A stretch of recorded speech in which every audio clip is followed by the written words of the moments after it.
राम राम सभी ने। आज हम बात करेंगे पंजाब के जो संत विकास को ऑफिस ने और बाद में जो है इन्होंने जो है लड़ाई भी की थी, गन फाइट। नाम है जर्नैल सिंह भिंडरावाले। जन्म हुआ था 12 फरवरी 1947 को मोगा पंजाब में। और ये जो है 14वें लीडर थे, जत्थेदार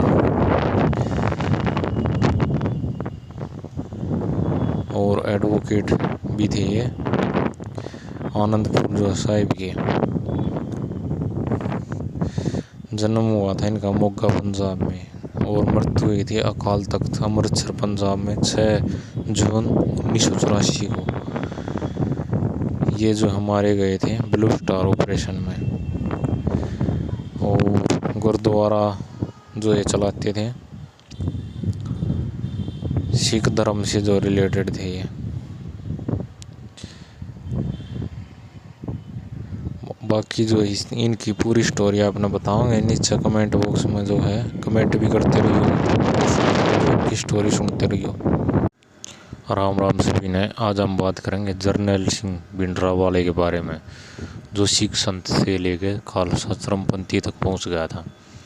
जैसे जैसे जो है अकाली दल नेताओं का जो है जनाधार घटा, वैसे वैसे भिंडरावाले की जो है सिखों में लोकप्रियता बढ़ती गई। भारत प्रशासित कश्मीर के नेता फारूक अब्दुल्ला के साथ जो भिंडरावाले की हम तस्वीर भी आपको दिखाएंगे। एक समय जो पंजाब को ब्रितानी भारतीय सेना में भर्ती के लिए सबसे उपजाऊ ज़मीन माना जाता था। ये एक अजीब इत्तेफाक है। जिस व्यक्ति को 1980 के दशक में सिख चरमपंथ का जो है जन्मदाता माना जाता है, उनके माता पिता ने जो है उनका नाम जर्नैल सिंह रखा। संत जर्नैल सिंह के नाम के साथ भिंडरावाला तब जुड़ा जब वो जो है कम उम्र में सिख धर्म और ग्रंथों के बारे में शिक्षा देने वाली संस्था दमदमी टकसाल के साथ जुड़ गए। जर्नैल सिंह भिंडरावाले जो पंजाब में 3 दशक पहले एक चरमपंथी कट्टरवादी जो है संत के रूप में उभरे थे। चित्र में जो है आप उनको जो हथियारबंद सिखों से घिरे जो है भिंडरावाले भी मानते थे। इस देहाती नौजवान को औपचारिक शिक्षा नहीं मिली थी। भिंडरावाले का रहस्यपूर्ण लेकिन असाधारण तरीके से प्रमुखता में आना पंजाब में मुक्ति के सबसे भीषण लड़ाई के बारे में जो काफ़ी कुछ बताता है। इस लड़ाई को अंतर्राष्ट्रीय स्तर पर सिख समुदाय से जोड़कर भी देखा जा सकता है। ये आंदोलन भारतीय सरकार की ताकत से लड़ने में जो है नाकाम रहा था। हालांकि जो संत भिंडरावाले का व्यक्तित्व और सोच अभी भी जिंदा है, इसमें कोई शक नहीं है कि संत भिंडरावाले जो है शहीद भगत सिंह के जो है विचारक थे। भिंडरावाले का जुड़ाव गन कल्चर या बंदूक की संस्कृति से है। और ऑपरेशन जो ब्लू स्टार में ये मारे गए थे, तो आज जो हम उसी के बारे में बात करेंगे। 37 साल पहले ऑपरेशन ब्लू स्टार हुआ था।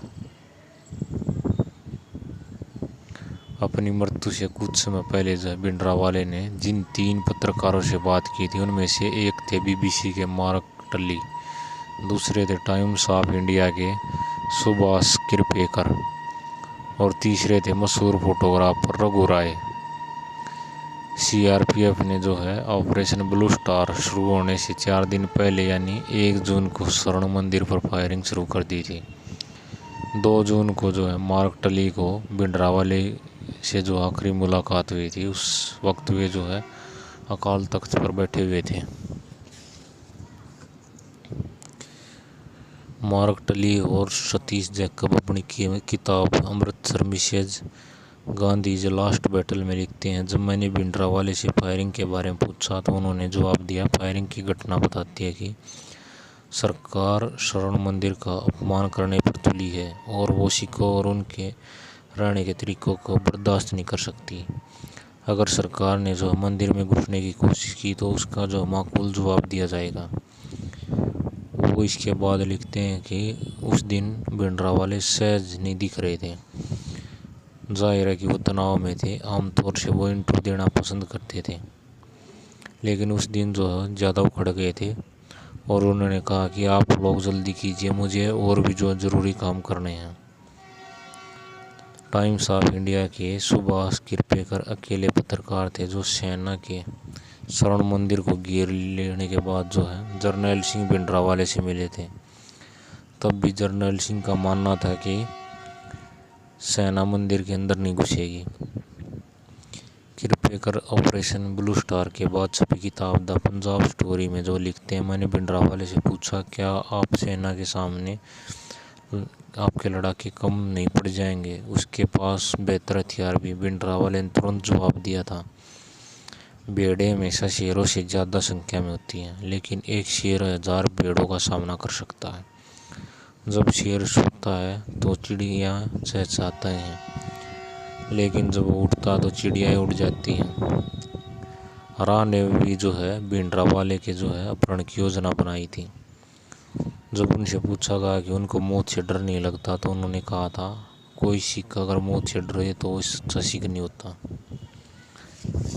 भिंडरावाले के बगल में जो है स्वर्ण मंदिर की सुरक्षा की योजना बनाने वाले मेजर जनरल शहबैग सिंह जो है खड़े थे। जब उन्होंने पूछा कि आपको क्या उम्मीद है, एक्शन कब शुरू होगा, तो उन्होंने जवाब दिया, आज रात को ही।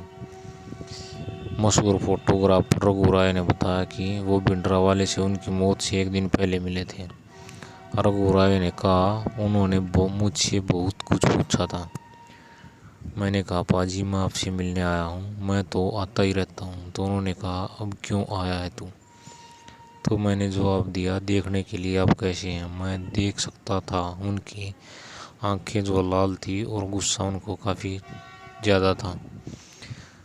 6 जून को जो है दोपहर 4 बजे से लाउड स्पीकर पर लगातार घोषणाएं हो रही थी कि चरमपंथी अभी भी कमरों या तहखानों में हैं, बाहर आकर आत्मसमर्पण कर सकते हैं।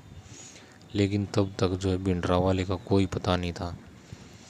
ऑपरेशन ब्लू स्टार के कमांडर लेफ्टिनेंट जनरल बुलबुल बरार अपनी किताब operation Blue star the true में स्टोरी में लिखते हैं, जब 26 मद्रास रेजिमेंट के जवान अकाल तख्त में घुसे तो उन्होंने 2 चरमपंथियों को भागने की कोशिश करते हुए पाया। उन्होंने उन पर गोली चलाई। उसमें से एक व्यक्ति तो मारा गया, लेकिन दूसरे को उन्होंने पकड़ लिया। उससे जब सवाल किए गए तो उन्होंने सबसे पहले बताया कि भिंडरावाले अब दुनिया में नहीं है। फिर वो हमारे सैनिकों को उस जगह पर ले गए जहाँ भिंडरावाले और उसके 40 अनुयायियों की लाशें पड़ी हुई थी। थोड़ी देर बाद जो है देवता खाने में जनरल शहबैग सिंह की भी लाश मिली। उसके हाथ में अभी भी जो उनकी कार्बाइन थी और उनके शरीर के बगल में उनका वाकी टाकी भी पड़ा हुआ था। बाद में जब मैंने जनरल बरार से बात की तो उन्होंने मुझे बताया, अचानक 30-40 लोगों ने बाहर निकलने के लिए दौड़ लगाई थी। तभी मुझे लगा कि भिंडरावाले नहीं रहे, क्योंकि तभी अंदर से फायरिंग होनी भी बंद हो गई थी। तब हमने जो अपने जवानों को कहा कि अंदर जाकर तलाशी लो। तब जाकर हमें उनकी मौत का पता चला था। उसके बाद उनके शव को जो है उत्तरी विंग के बरामदे में लाकर रखा गया, जहां पुलिस, इंटेलिजेंस ब्यूरो और हमारी हिरासत में आए चरमपंथियों ने उनकी पहचान की थी। ऑपरेशन ब्लू स्टार के बाद प्रकाशित हुई पुस्तक की द पंजाब स्टोरी में शेखर गुप्ता लिखते हैं, अफसरों ने मुझे बताया कि जब वो लोग अकाल तख्त के अंदर घुसे तो इलाके में बारूद की गंध भरी हुई थी और 2 इंच तक फर्श इस्तेमाल हो चुके कारतूसों से पटा पड़ा था। कुछ अफसरों की माने तो चरमपंथी इतनी ज़्यादा फायरिंग कैसे कर पाए। ऑटोमेटिक फायरिंग आप लगातार नहीं कर सकते, क्योंकि उनके आपके हथियार में जो है समस्या उठ खड़ी होती है। अगर आप बीच बीच में अंतराल न रखें तो कभी तो बंदूक की नाल भी गर्म हो जाती है, कभी कभी पिंगल भी जाती है। अगर भारतीय सेना के जो जवान इस तरह की भीषण फायरिंग करते तो उन्हें कारतूस बर्बाद करने के लिए अपने अफसरों की डांट खानी पड़ सकती थी। भारतीय सेना के अफसरों ने बताया कि कई चरमपंथियों के कंधे पर नील भी थे, जो बताता कि उनमें तर्कसंगत होने की कमी भले ही हो, लेकिन जोश की कोई कमी नहीं थी। भिंडरावाले के आखिरी क्षणों का वर्णन 2 जगहों पर ही मिलता है। अकाल तख्त के तत्कालीन जत्थेदार कृपाल सिंह ने अपनी किताब eyewitness account of Operation Blue Star में अकाल तख्त के प्रमुख ग्रंथी ज्ञानी प्रीतम सिंह को बताते हुए कहा, मैं 3 सेवादारों के साथ अकाल तख्त के उत्तरी किनारे पर खड़ा हुआ था। करीब 8 बजे फायरिंग थोड़ी सी कम हुई तो मैंने जनरल सिंह को भिंडरावाले को अपने कमरे के पास शौचालय की तरफ जाते हुए देखा था। उन्होंने नल में अपने हाथ धोए और वापस अकाल तख्त की तरफ लौट गए। करीब 8 बजे भाई अमरीक सिंह ने अपने हाथ धोए और हम सबको सलाह दी कि हम सब बाहर निकल जाएं। जब हमने उनसे उनकी योजना के बारे में पूछा तो उन्होंने बताया कि संत तय खाने में हैं और उन्होंने 7 बजे उनका शहीद होना तय किया था, लेकिन फिर उन्होंने 9 बजे तक स्थगित कर दिया। फिर मैंने संत के लोगों से लोहे के दरवाजे की चाबी ली और अपने 12 साथियों के साथ बाहर वाली गली में निकल गया और दरबार साहब के एक दूसरे सेवादार भाई बलबीर सिंह के यहाँ शरण ली। एक और किताब द गैलेंट डिफेंडर में आदर्शी अकाल तख्त के सेवादार हरि सिंह को बताते हैं कि मैं 30 लोगों के साथ कोठा साहब में छिपा हुआ था।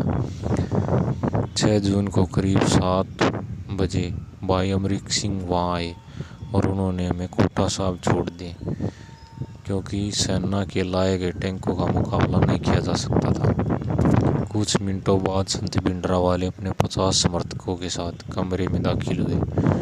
उन्होंने गुरु ग्रंथ साहब के सामने बैठकर प्रार्थना की और अपने समर्थकों को संबोधित करते हुए कहा, जो लोग शहादत लेना चाहते हैं वो मेरे साथ रुक जाएं, बाकी जो लोग अकाल तख्त छोड़ दें। जब भिंडरावाले मलबे पर पैर रखते हुए अकाल तख्त के सामने की तरफ गए तो उनके 30 अनुयायी भी उनके साथ थे। जैसे ही वो आंगन में निकले उनका सामना गोलियों से हो गया। मार्क टली और सतीश जैकब अपनी किताब Amritsar Mrs Gandhi's last battle में लिखते हैं, बाहर निकलते ही अमृत सिंह को गोली लगी और कुछ लोग भागते हुए चले गए। फिर फायर का एक और बर्स्ट सा जिसमें भिंडरावाले के 12 या 13 साथी मर गए। मुख्य ग्रंथी प्रीतम सिंह भी उसी कमरे में छिपे हुए थे। अचानक कुछ लोगों ने अंदर आकर अमरीक सिंह कहा कि अमरीक सिंह शहीद हो गए। जब उनसे संत के बारे में पूछा गया तो उन्होंने कहा कि उन्हें मरते हुए नहीं देखा गया। मार्क टली और सतीश जैकब लिखते हैं कि राष्ट्रपति ज्ञानी जैल सिंह के सलाहकार त्रिलोचन सिंह को अकाल तख्त के ग्रंथी ने बताया कि जब भिंडरावाले बाहर आए तो उनकी जांघ में गोली लगी हुई थी। फिर उन्होंने दोबारा भवन के अंदर ले जाया गया, लेकिन किसी ने भी भिंडरावाले को अपनी आंखों के सामने मरते हुए नहीं देखा। एक और ग्रंथी ज्ञानी पूर्ण सिंह को सैनिकों ने बताया कि उन्हें भिंडरावाले और अमरीक सिंह के 7 तारीख की सुबह अकाल तख्त के आंगन में मिले थे। स्वर्ण मंदिर के बरामदे में इन तीनों शवों की तस्वीर थी। उनमें से एक तस्वीर में साफ देखा जा सकता है कि सहबी सिंह की बाह में रस्सी बंधी हुई थी, जिससे पता चलता है कि उसके शव को अकाल तख्त से खींचकर बाहर लाया गया था। ये भी तो हो सकता था कि वो सैनिक सिर्फ ये बताना चाह रहे थे कि उन्होंने शवों को अकाल तख्त के सामने देखा और उनसे ये पता नहीं लगा पाए कि ये शव किन के थे। भिंडरावाले की मौत 6 जून को हो गई थी। मार्क टली और सतीश जैकब अपनी किताब में लिखते हैं कि जब एक अफसर ने बराड़ को सूचना दी कि भिंडरावाले का किला ढह गया, उन्होंने एक गार्ड की और ड्यूटी वहां लगा दी। उन्होंने प्रांगण की तलाशी लेने की भी सलाह दी। ब्रिगेडियर ओंकार एस गोराया ने भी अपनी किताब में लिखा कि भिंडरावाले के शव की सबसे पहले पहचान डीएसपी अपर सिंह बाजवा ने की थी। मैं भी बर्फ की सिल्ली पर लेटे हुए जर्नल सिंह भिंडरावाले के शव को पहचान नहीं सका था। हालांकि पहले मैंने उन्हें कभी जीवित नहीं देखा था। उनका जुड़ा हुआ खुला हुआ था और एक पैर की हड्डी भी टूटी हुई थी, जिसमें गोलियों के कई निशान थे। भिंडरावाले के शव का अंतिम संस्कार 7 जून की शाम को 7:30 बजे किया गया। उस समय मंदिर के आसपास करीब 10,000 से भी ज़्यादा लोग जमा हो गए थे, लेकिन सेना ने उनको आगे नहीं बढ़ने दिया। भिंडरावाले अमरीक सिंह और दमदमी टकसाल के उप प्रमुख थारा सिंह के शव को मंदिर के पास चिता पर लेटा दिया गया। 4 पुलिस अधिकारियों ने जो है भिंडरावाले के शव को लारी से उठाया और सम्मानपूर्वक चिता तक लाए। एक अधिकारी ने मुझे बताया कि वहां मौजूद बहुत से पुलिसकर्मियों की आंखों में आंसू थे। जनरल सहबेग सिंह का शव भी जो है अकाल तख्त के तहखाने में पाया गया था। संभवतः 5 या 6 जून की रात को वे घायल हो गए थे। जब सहबेग सिंह के बेटे प्रपाल सिंह ने जो है पंजाब के राज्यपाल को फोन करके अपने पिता के अंतिम संस्कार में शामिल होने की अनुमति मांगी, तो राज्यपाल ने कहा हजारों और लोग भी जो अंतिम संस्कार में शामिल होने का अनुरोध कर रहे हैं। उन्होंने सहबेग सिंह के बेटे को जो है अनुमति नहीं दी थी। भिंडरावाले का जो अंतिम संस्कार हो जाने के बावजूद कई दिनों तक ये अफवाह फैली रही कि वे जो है जीवित हैं। जनरल बराड़ ने कहा कि कहानी अगले ही दिन ही शुरू हो गई थी कि भिंडरावाले उस समय सुरक्षित निकल गए और पाकिस्तान पहुंच गए थे। पाकिस्तान का टेलीविज़न अनाउंस कर रहा था कि भिंडरावाले उनके पास है और 30 जून को हम टेलीविज़न पर दिखाएंगे। मेरे पास सूचना और प्रसारण मंत्री HKL भगत और विदेश सचिव के भी फ़ोन आए और उन्होंने पूछा कि क्या भिंडरावाले की मौत हो गई है, लेकिन पाकिस्तान कह रहा है कि वो अभी जिंदा है। मैंने उनसे कहा कि उनके शव की पहचान हो गई है और उनका शव उनके परिवार को दे दिया गया है। उनके समर्थकों ने आकर उनके पैर भी छुए हैं। पंजाब के गांव में रहने वाले लोगों ने 30 जून का बहुत बेसब्री से इंतजार किया। उन्हें उम्मीद थी कि उनके हीरो की जो है टीवी पर साक्षात देख पाएंगे, लेकिन उनकी मुराद पूरी नहीं हो पाई, क्योंकि जो है उनकी मृत्यु हो चुकी थी। पाकिस्तानी टीवी पर जो दिखाया जाने चाह रहा था, लेकिन ऐसा नहीं हो पाया। वीडियो आपको अच्छी लगा तो चैनल को सब्सक्राइब जरूर करें।